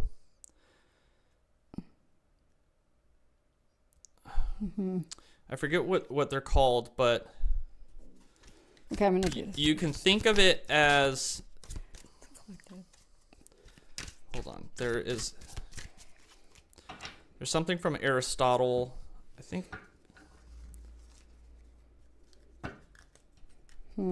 Okay, so in Aristotelian philosophy, the physical universe is composed of 4 core elements, which is fire, air, water, and earth. And each is defined by a pair of fundamental opposing qualities: hot, cold, and dry and wet. So fire is hot and dry, air is hot and wet, water is cold and wet, and earth is cold and dry. So when you're looking at the court cards, it is the different combinations of this, right? So let's say fire in fire, that would be the hot and dry. But if it was fire in water, that would be the hot and wet. So that would be a combination of like, that could be the gaseous air or something like that. So if you want to go a little bit more into how these work, I would go into Aristotelian philosophy. You're going to find a lot of medieval literature, I think all the way up until the Renaissance, at least until Paracelsus. I think maybe Paracelsus used it too. You're going to find in the grimoires, in the magic spells, they're going to talk a lot about the hot and dry, cold and wet. This planet is cold and wet, or this planet is hot and wet, that kind of thing. And that's what those elements are communicating in the court cards.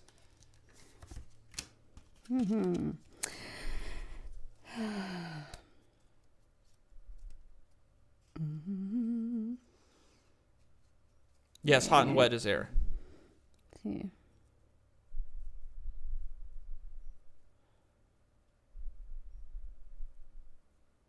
Ontological shock word. Okay. Yeah. I don't use those. I personally, when I read cards, that's not what's happening. I think that's an extra layer of like depth to get into them, right? Yeah. Super. That's like, if you're already reading cards and you're like, you've already mastered just reading cards, this is great to add. but it's not required Well, for reading cards. Well, think of the Knight of Wands, right? Yeah. That's fire and fire, right? Okay, yeah. And if you're thinking about the No, I know. I totally know. the Aristotelian, combination, the pairs, okay, is Right. the hot and dry. Right, but I mean, in what context It do would you be put the those same. together if you're even looking at that, right? So that's what I Yeah. mean, is how does it matter in a reading? Yeah, so I'm just saying if you're looking for a correspondence with how these things interact with each other, Uh-huh. investigate the Aristotelian. Yeah, well, no, absolutely. and I'm just it's saying, gonna- like, if that's You something can that develop a table. just depends on like why you're interested in it. And what I'm saying is that if you're just learning tarot, and you try to like learn there's a lot of stuff to it. It's a lot more to it than people assume, I think. So, but this would be like a later kind of acquisition of knowledge towards it after just learning the cards in general, right? Yeah. And I don't know what level of card reader you are, but I'm just saying, like, a lot of the times you'll see some people that'll mention like how you have to know all of these things about it. I'm going to say, as long as you can get readings that are working for you, it's all good. It helps to have all the knowledge, but it's some slow acquisition because you know what I mean? It's just like one of those things that is going to maybe help in some situations, but like I don't think of times where I ever use it personally. To understand it is one thing, right? But I think you can do readings totally fine without even knowing the meanings of the cards. Like, honestly. Yeah. You should know them, right? But I think sometimes knowing the meanings of them actually causes people to read them wrong. Well, yeah, if you try to like do it logically or systematically, that's when it turns into the tarot therapy. Yeah. But if you're doing it, one more card. yeah. This is for the collective. At the end of the day, it should be a lubricant for your intuitive faculty. Yeah, it's just for me, it's something that turns the switch on to let me know that I'm doing this is that collective reading that was asked for way long ago. Okay, for the week, let's see. Okay. Oh, wow. Look at all these core cards.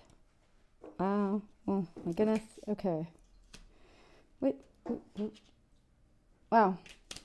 For the week ahead. Okay. Anyone started somewhere practical or everyone started somewhere, but yeah.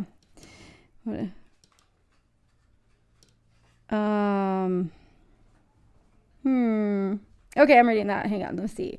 So I'm circling back to what you said about baneful magic. If people must know did something wrong, it doesn't matter if they know they did it wrong, like consciously, because we're talking about two different things. We're talking about conscious and subconscious. People are not consciously aware of their subconscious. So, like the sociopath consciousness of that person is sure, I guess like maybe walking around not knowing, not understanding their impact. That does not matter because the subconscious, the driving factor of all of our behaviors underneath that does know it. So it's just like there are universal laws, right? That one of them is, I believe anyhow, maybe that, do unto others, right? Like as you want done to you. So be the person you want, that you expect to find out in the world. Okay. And when you deviate from that and you do harm to somebody purposefully or with reckless disregard, then at some level that you are not in the right, even if you acknowledge it or not. I mean, it's still the truth, right? So that's it. That's why I don't go around doing things to people that I know are not nice, because they may not be ones cursing me, right? Probably not. But the universe will get what it's owed from me and from everybody at some point. That's just part of the, and it sometimes doesn't look like it. Okay. Sometimes you see the people that have wronged you succeeding in life greatly. Okay, and that could be a hard pill to swallow, but it's just that what you always see is not always what the actual truth is, right, too. But let me go into this week's rating. So I picked 7 cards, one for each day of the week, I guess. But overall, it looks like there is a lot of, come here and look at this reading. Look at this, the week ahead. Tell me your thoughts on this. It's quite interesting, Abammon. What? This is the week ahead reading. I haven't told them anything yet, but check this out. Oh, this is your new deck? Yeah. Okay. Check.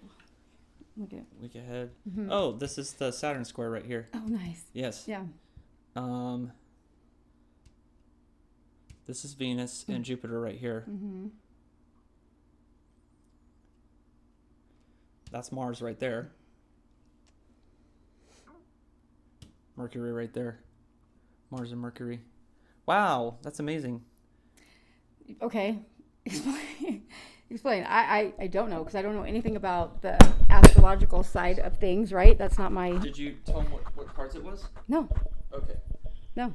But I just heard to tell you to look at this first, so I did. You heard that? Yeah. From who? I don't know. Oh, okay. When you were walking in, Okay. I didn't say anything. Okay, so it starts with the Seven of Swords into the Devil, into the Universe, Inverted Tower, 10 of Cups, 5 of Swords, 8 of Wands. So what we see in the Seven of Swords is it's starting with that indecisiveness that we were talking about, that's coming from that tension between having to take action on the Mercury and Mars aspect that we were talking about in the astrological forecast, right? It's moving into the Devil is basically the attachments, the worldly pleasures, not wanting to rock the boat. Okay, so you don't want to rock the boat. That's why you're not taking action. It's not like really taking on that addiction or the darker aspect in the context of this reading. It's going into the universe, just representing the totality of everything. But the inverted tower right there, that is specifically stressing that square between Mercury and Saturn this week, okay? So an inverted tower basically means that you're not letting things happen.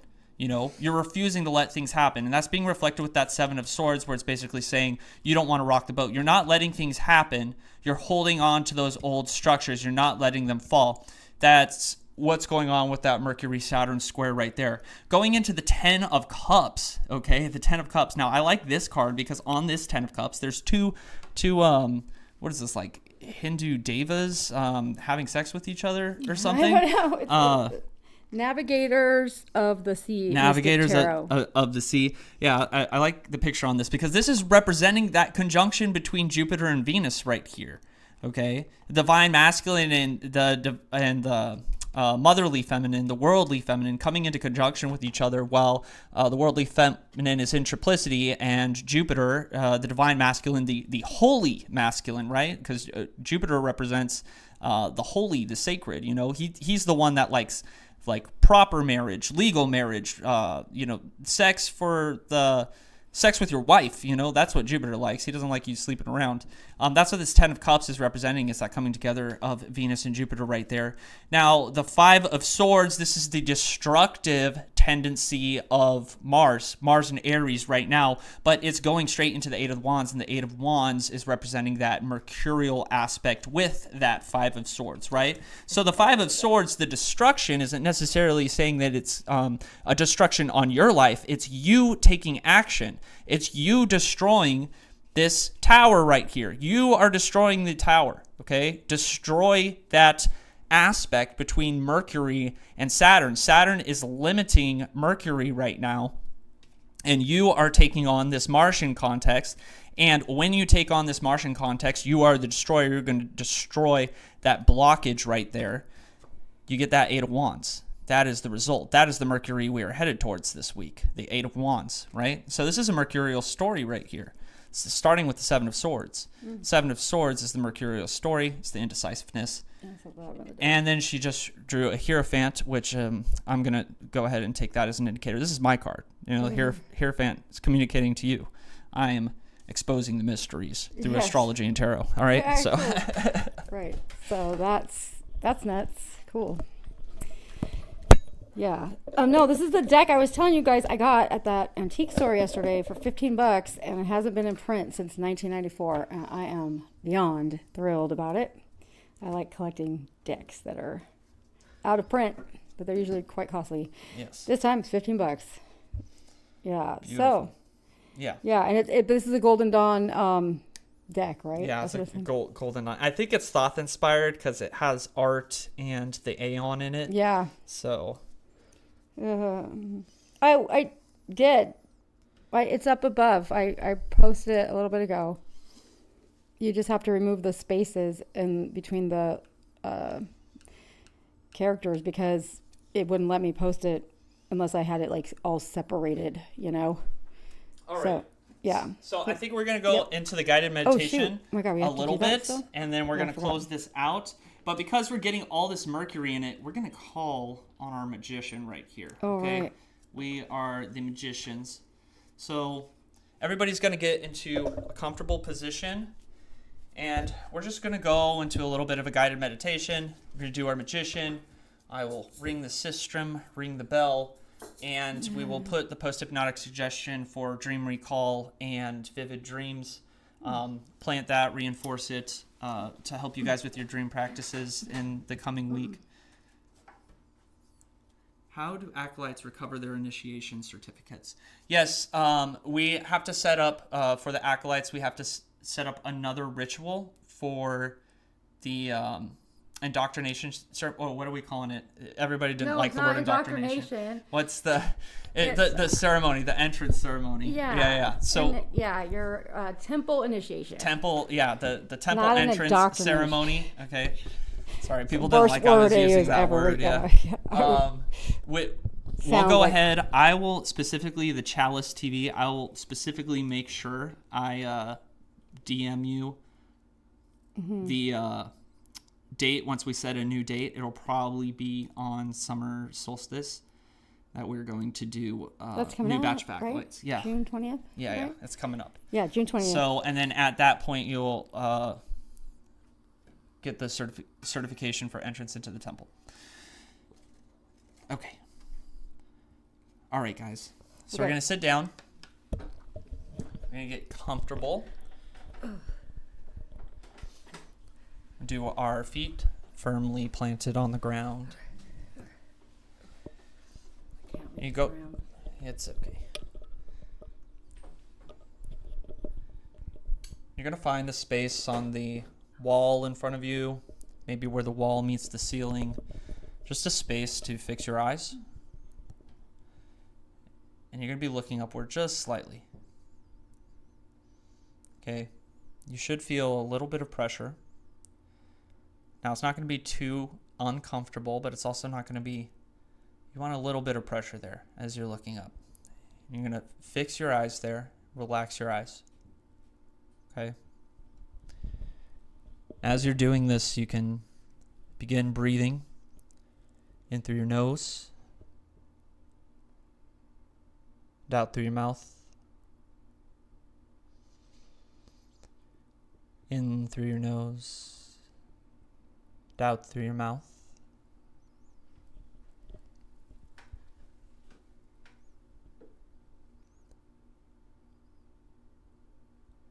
With every breath, your chest is welling deeper, fuller.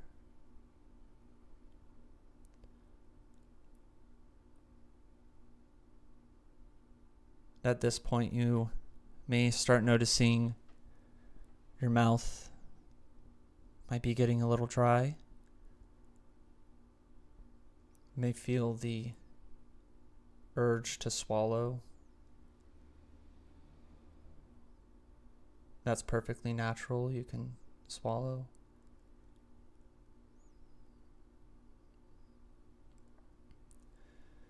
You're going to notice a sensation as you're breathing deeply. At the top of your head, it might be warm. It might tingle a little bit. It might be numb.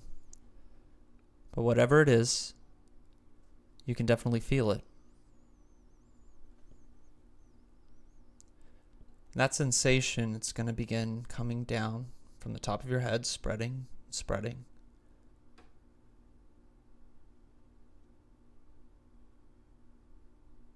It's going down over your temples, towards the tops of your ears and past your eyes. And as the sensation passes your eyes, your eyelids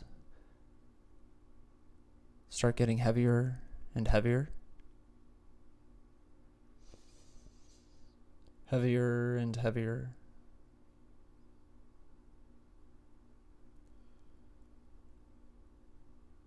That sensation, it's moving down to your jaw.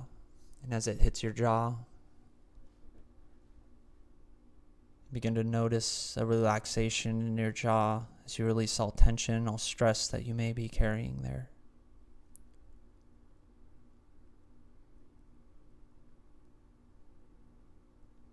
Your eyelids still feel so incredibly heavy. They might be fluttering a little bit.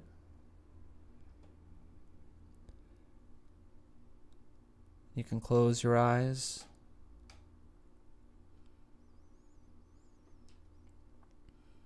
That sensation, it's moving down your neck to the tops of your shoulders. We feel more relaxation, more tension releases from your shoulders as your body begins to feel heavier, feel warm.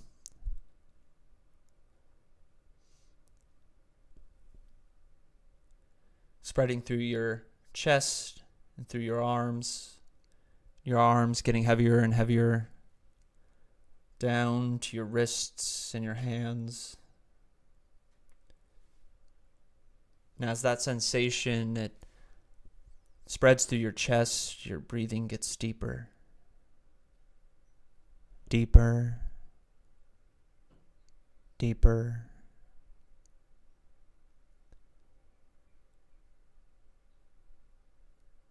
That relaxed feeling, it moves through your stomach, to your waist, down through your hips,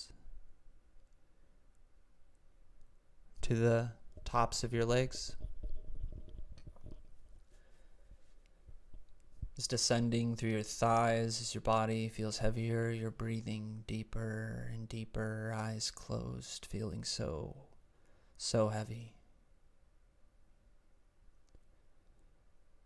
And now this sensation, it approaches your knees, and as it moves through the bottom of your legs, I'm going to count from 5 to 1.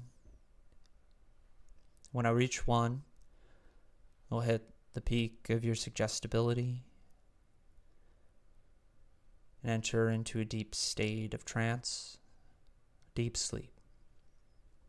5, sensation moving through your knees. 4, through your shins and around your calves. 3, approaching your ankles. 2, onto your feet. And 1, deep sleep. Deep sleep.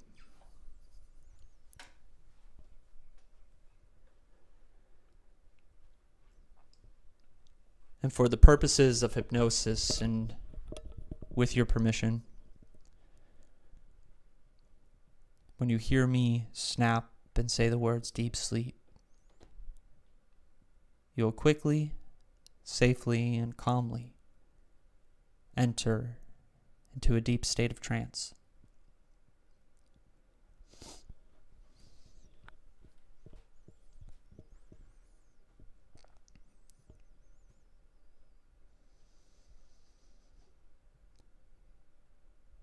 Here in this relaxed state, you feel safe, secure. Your thoughts may slow as the noise in the background, it fades.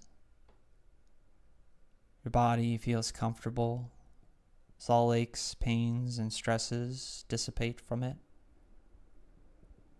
Feels warm. Your thoughts are clearer, more focused. You are in complete control in this state of your mind, your body, your spirit, your soul.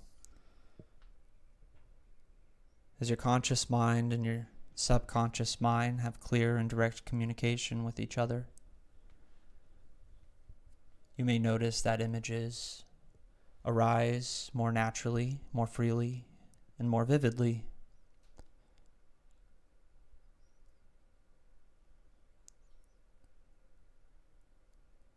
Before we move on, we're going to get a little bit deeper. So I instruct you to open your eyes. When I say the word open, you will open your eyes. And when I say close, you will close your eyes and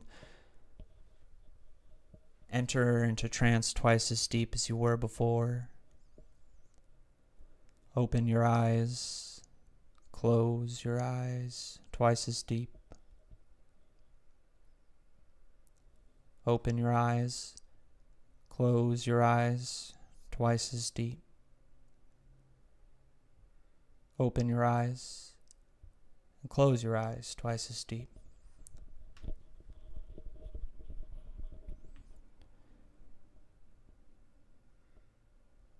Now here in the state, we are going to access our community archetype, this magician, as we move forward in this week. For the rest of the week, there might be some blockages, some thoughts, insecurities, fears, and anxieties that keep us from moving forward with our ideas, with our communication, with our travels, right? The influence of Saturn may be blocking our magician, our ability to apprehend the intellectual and manifest it, take action on it. And we're going to sever that right now. We're going to call on that magician. See, it rises as I ring the bell.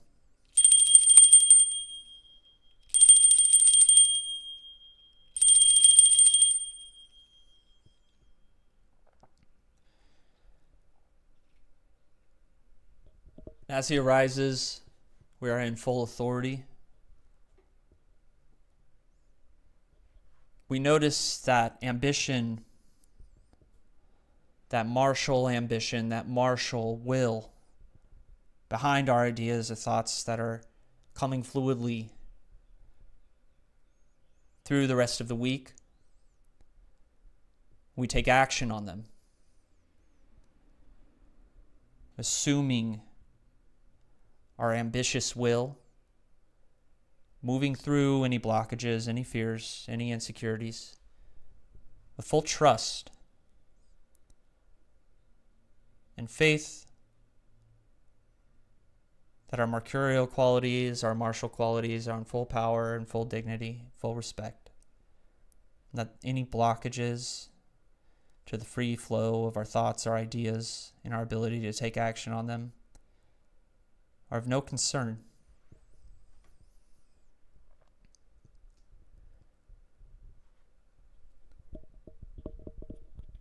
Now, while we are in this state, we're going to accept something called a post-hypnotic suggestion. This is a suggestion that you're going to carry with you for the rest of the week. You can choose to accept it or not to accept it, but if you choose to accept it, you'll carry it with you in your conscious waking life for the rest of your week.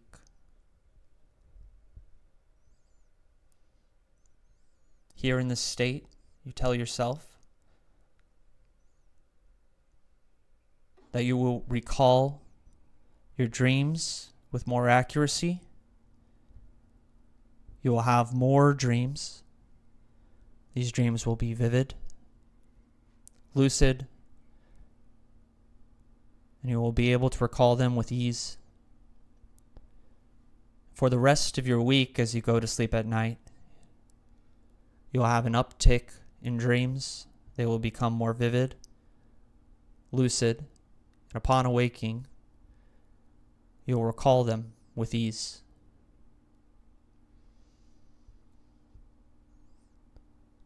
As you move through your life, when you go to sleep at night,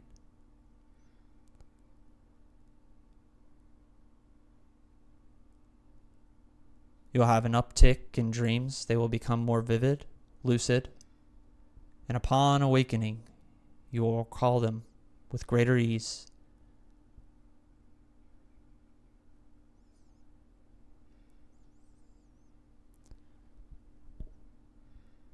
Accept these suggestions into our unconscious mind or subconscious. And they're going to carry with us through our conscious waking life. Along with these suggestions, as we move through the week astrologically, with the astrological forces, there will be no blockage of Saturn for us as magicians. So we have the aid of the magician.